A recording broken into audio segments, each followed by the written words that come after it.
Amongst the prominent racism the black community had to face in the 1800s, there are artists who depicted them authentically.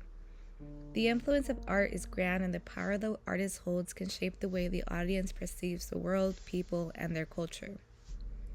It was not unusual to see Africans being painted or sculpted in a way that highlighted the hurtful stereotypes, nor was it unusual to see them have caricature-like elements. One of the most notable examples of this originates from North America. Aunt Jemima, who served as a brand image in the R.T. Davis Milling Company's pancake mix in 1889. The specific pose and clothing choices were evidently scrutinized years to come because it encouraged racist stereotypes. Moreover, the brand used a hurtful mammy stereotype to advertise their product as well. Overseas, however, artists such as Charles Cordier and Theodore Géricault made it their mission to represent Africans in an empowering and natural manner. The 19th century in France was significant to the progression of inclusivity of people of color, as slavery had finally been abolished in Paris on April 17, 1848.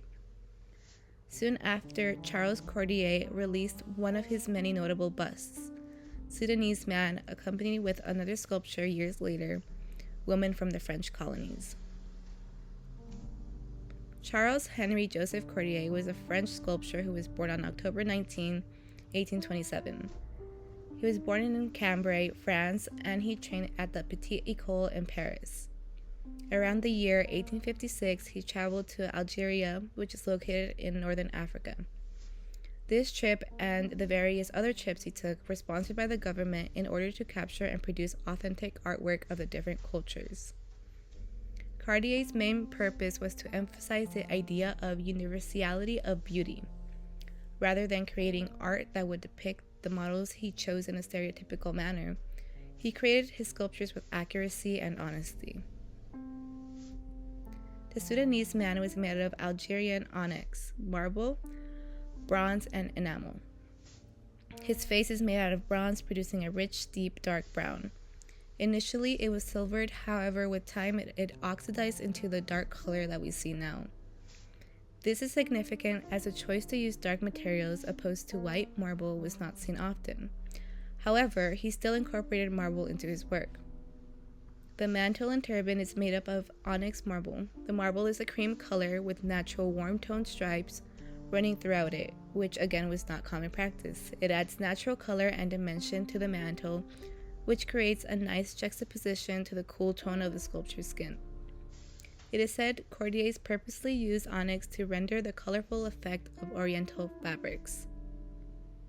Cordier's choice to use so much color was revolutionary, as sculptures were notably just white marble or fully bronze. The way Cordier sculpted the man's expression and demeanor is significant as well. The man's face is positioned to slightly face the left, and his pupils are positioned to the very left of his eyes, illustrating a longing and hard stare. He has a serious face with sharp features, creating a very masculine energy. His face and nose are accurate and not exaggerated. Viewing the piece in its entirety and appreciating every aspect, the man can be described as sophisticated and beautiful. The same applies to the accompanying sculpture, Woman from the French Colonies. Cordier utilized the same materials to produce this bust. The woman is facing towards the right, and her eyes follow. Her eyes are slightly squinted, reciprocating the longing feeling from the Sudanese man. Her eyes evoke feelings of warmth and femininity alongside her slight smile, emphasized by her raised cheekbones and smile lines. She has more gold features and highlights on her face in comparison to the Sudanese man, which can represent warmth, value, and a divine presence. The impressive detail on her hair further demonstrates Cordier's care for producing art that reflects an accurate depiction of the Black community. Theodore Géricault also appreciated and included Black people into his pieces. He was born in the year 1791 and he lived in Paris.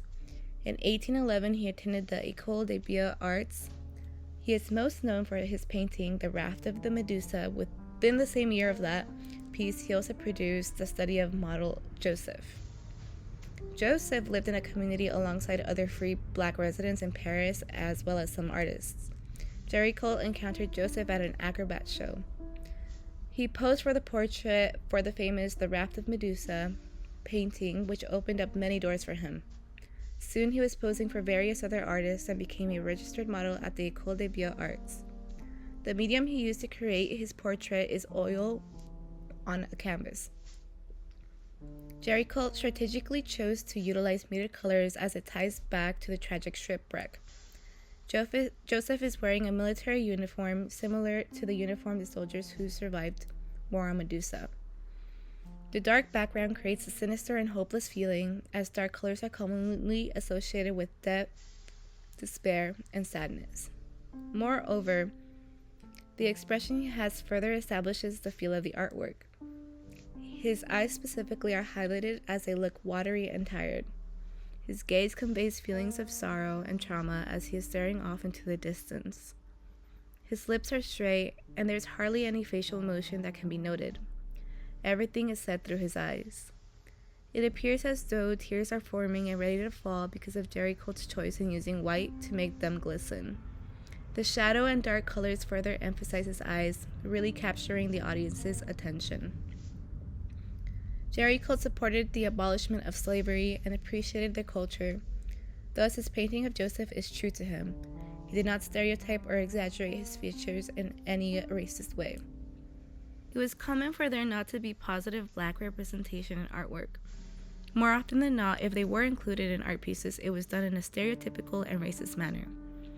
These two artists of the 19th century portrayed the black community as equal rather than ridiculing them and labeling them as the other race. Their work challenged the race's ideologies at the time and demonstrated inclusivity within the art world and ideally influenced society to shift towards being more accepting and inclusive.